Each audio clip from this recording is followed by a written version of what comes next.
Hi friends, कैसे हैं आप सभी लोग। आई होप कि आप सभी लोग सही होंगे। फ्रेंड्स, आज के वीडियो में हम लोग बात करेंगे जाकिर नाइक के बारे में, जिन्हें लोग बहुत ही ध्यान से सुना करते हैं। सिर्फ सुना ही नहीं करते बल्कि बड़े दिलचस्पी के साथ इन्हें फॉलो भी करते हैं। इनके एक एक सभाओं में लाखों लोग मौजूद होते हैं। इनके बातों से प्रभावित होकर कुछ लोग अपने धर्म तक को चेंज कर देते हैं। यदि अब आप लोग सोच रहे होंगे कि इनके सभाओं में सिर्फ अनपढ़ लोग होते होंगे, तो ऐसा कुछ नहीं है। इनके सभाओं में एक से बढ़कर एक पढ़े लिखे लोग होते हैं, जैसे कि डॉक्टर, एडवोकेट, प्रोफेसर, ऐसे बहुत से पढ़े लिखे लोग इनके सभाओं में मौजूद होते हैं। ये सभी लोग डॉक्टर जाकिर नाइक को चैलेंज करते हैं और उनसे कुछ सवाल पूछते हैं। यदि उन सवालों का जवाब सही मिलता है और उनसे जब ये लोग संतुष्ट हो जाते हैं, तो बिना कोई फोर्स के यह लोग इस्लाम धर्म को कबूल कर लेते हैं और अपने धर्म को चेंज कर देते हैं। अब इस क्लिप को देखिए। इस क्लिप में एक बुजुर्ग व्यक्ति जाकिर नाइक से सवाल पूछ रहे हैं, जिनका नाम DS गुप्ता है, जो कि पेशे से एक एडवोकेट हैं।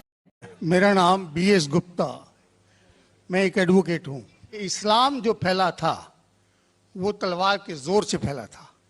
क्या ये सच है कि 3000 से 6000 तक हिंदू मंदिरों को गिरा के मस्जिद में बदला गया? इनका सवाल यह था कि हिस्ट्री से पता चलता है कि इस्लाम धर्म तलवार के दम पे फैला हुआ है और कई हजार मंदिरों को तोड़कर मस्जिद बनाया गया है। इसकी सच्चाई क्या है, आप हमें बताइए। सो देखिए, इस सवाल का जवाब देते हुए जाकिर नाइक कहते हैं कि मैं यह नहीं कहता कि एक भी मंदिर नहीं तोड़े गए होंगे। हो सकता है कि कुछ मुस्लिम राजाओं ने मंदिरों को तोड़े हों। इसका मतलब यह नहीं कि इस्लाम गलत है। उन्होंने अपने बात को समझाने के लिए हिटलर का एग्जाम्पल दिया। उन्होंने कहा कि हिटलर ने 60 लाख यहूदियों को मार दिया था।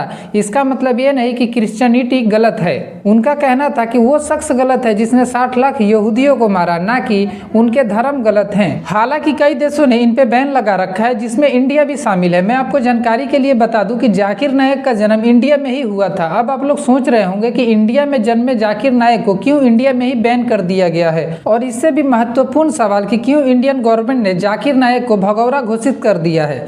सो चलिए जाकिर नाइक की जिंदगी की पूरी ABCD को समझने की कोशिश करते हैं। इससे पहले यदि आप चैनल पे पहली बार आए हैं तो चैनल को सब्सक्राइब कीजिए और वीडियो पसंद है तो वीडियो को लाइक करना बिल्कुल ना भूलिए। देखिए, जाकिर नाइक का जन्म 18 अक्टूबर 1965 को मुंबई में हुआ था।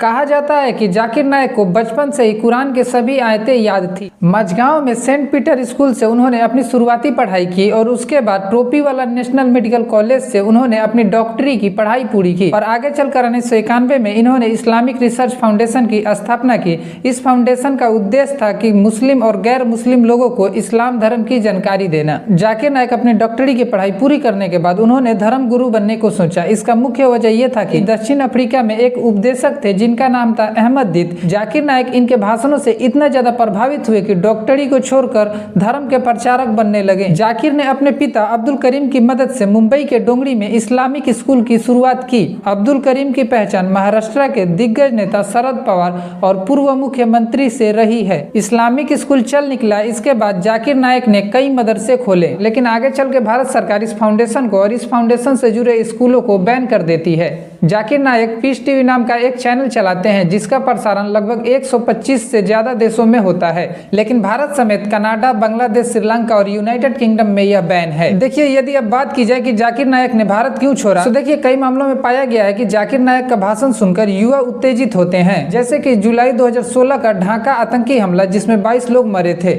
इन हमलावरों में से एक हमलावरों ने बांग्लादेशी जांचकर्ताओं को बताया कि यूट्यूब पर वह जाकिर नाइक का उपदेश सुना करता था, जिससे वह प्रभावित था।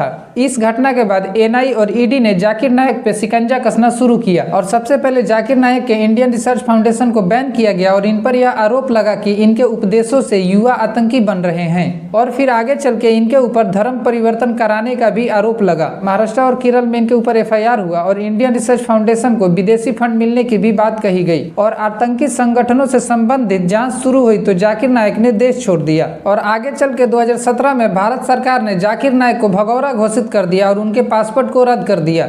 और उसी दौरान यह भी पता चला कि जाकिर नाइक के पास मलेशिया की अस्थायी नागरिकता है। आपको जाकिर नाइक से जुड़ी यह इन्फॉर्मेशन कैसी लगी, कमेंट बॉक्स में हमें जरूर बताएं। मिलते हैं नेक्स्ट वीडियो में, तब तक के लिए बाय बाय, ध्यान रखिए खुद।